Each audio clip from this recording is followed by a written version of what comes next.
Sobrang apektado po etong si Mr. Rocky, Harry Roque.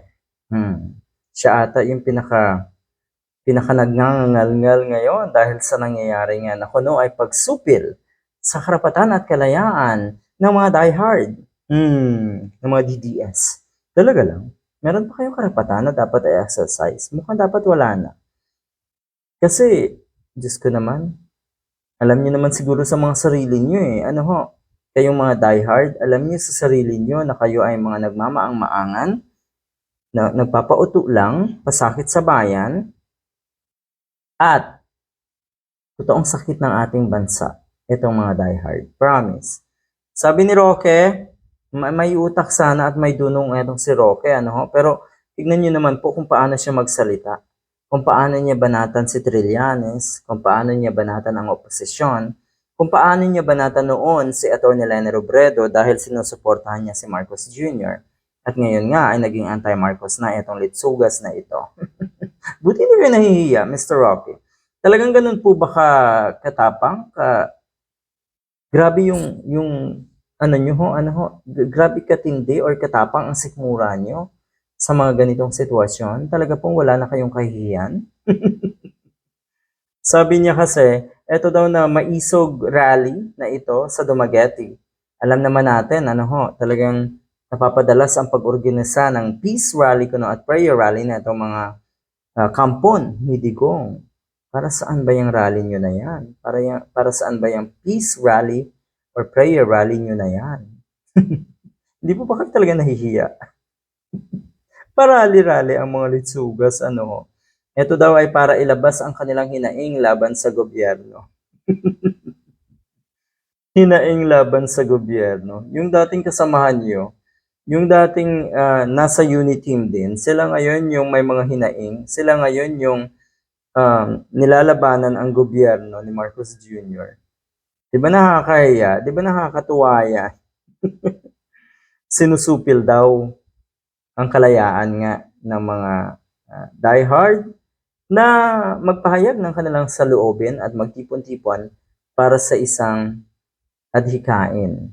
Ilabas daw ang kanilang hinaing. Talaga may hinaing kayo sa gobyerno? O di ba ang hinaing nyo pag naandyan na kayo sa mga rally na yan ay tinitira at binabanatan nyo lang yung mga taong ayaw nyo na? Masaklap yan. Hindi naman talaga yung sistema ang tinitignan nyo. Hindi talaga yung problema ng ating bansa ang tinatarget nyo, kundi yung mga individual na tinuturing yung kaaway at kalaban. Yan po ang intensyon. Yan po ang nangyayari sa mga rally na ginagawa nyo. May pa-peace at prayer rally pa itong mga ito. Sila naman talaga yung naghahasik ng gulo at kadiliman, di ba? Anyway, makikita natin ang komento ng mga netizens dito sa mga pahayag na ito ni Mr. Harry Roque. Kaya tayo natutuwa dahil mukhang nagigising na talaga ang mga kababayan natin. Sabi nung isa, hanggang daldal ka lang, Atty. Roque. Pati kasamahan ninyo, hindi na ba kayo nagsawa sa paninira at kung ano-ano na lang ang mga sinasabi nyo? Nakakasawa na. You see, ang mga totoong bitter talaga ay kayo. Kayo na mga diehard. Nako Roque, ginagamit mo lang ang taong bayan.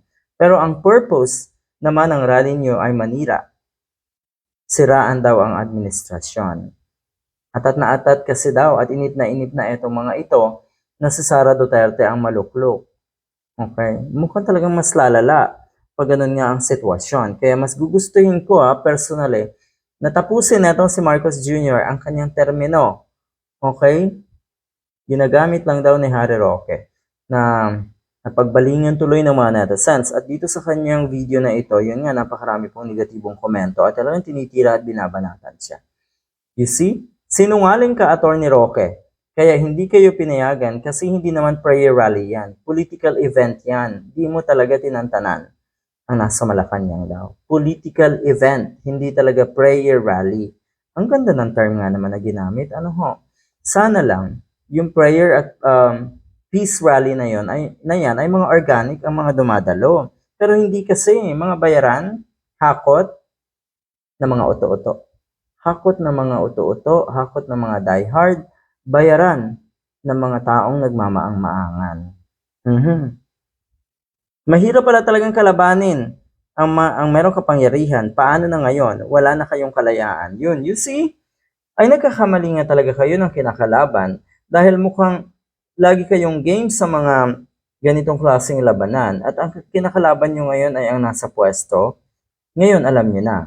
Alam nyo na. Dahil dati, ang kinakalaban na itong mga diehard na ito ay yung mga tao naman na may totoong intensyon at pagmamahal sa ating bansa at totoong may puso para pagsilbihan nga ang ating bayan. Ngayon, alam niyo na kung paano kayo kalabanin ng totoong may kapangyarihan dahil kinakawawa at kinakalaban niyo rin yung mga taong wala pa sa kapangyarihan ng mga panahon. Good luck!